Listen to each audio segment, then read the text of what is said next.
How does quantum entanglement correct errors in quantum computers? Have you ever wondered how quantum computers manage to stay accurate despite the fragile nature of quantum information? Today, we will unravel the fascinating role of quantum entanglement in correcting errors in quantum computers. Quantum information is delicate and easily disrupted by external factors like noise and decoherence. Unlike classical bits, quantum bits, or qubits cannot be simply copied due to the no-cloning theorem. This makes traditional error correction methods ineffective. So, how do we tackle this challenge?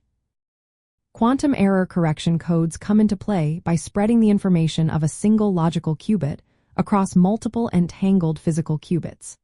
For instance, Shor's code takes one logical qubit and encodes it into 9 entangled physical qubits. This entangled state creates correlations among the qubits, allowing us to detect errors that may affect any single physical qubit.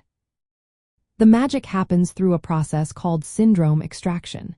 This involves using stabilizer measurements, which are specific operations that check for errors without collapsing the quantum information.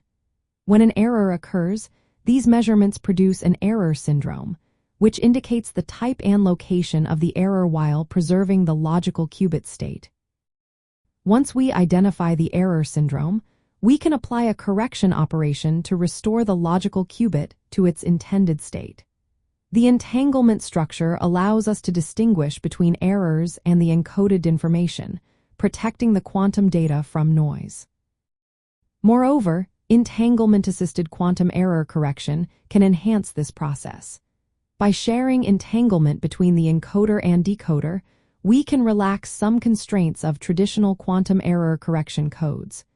This opens the door to using more efficient classical coding techniques adapted for the quantum realm. In practical terms, implementing quantum error correction involves several steps. First, we need to encode raw qubits into logical qubits using entangling gates. Next, we perform syndrome measurements continuously or periodically through stabilizers. Finally, we apply corrective operations based on the syndromes to maintain the fidelity of the quantum information. This method is vital for building fault-tolerant quantum computers capable of executing complex algorithms over extended periods. Without the error correction enabled by quantum entanglement, the accumulation of errors would quickly compromise quantum information. In essence, quantum entanglement allows us to distribute quantum information across multiple qubits in a way that enables us to detect and correct errors without violating key quantum principles. This forms the foundation for developing reliable quantum computing hardware and software.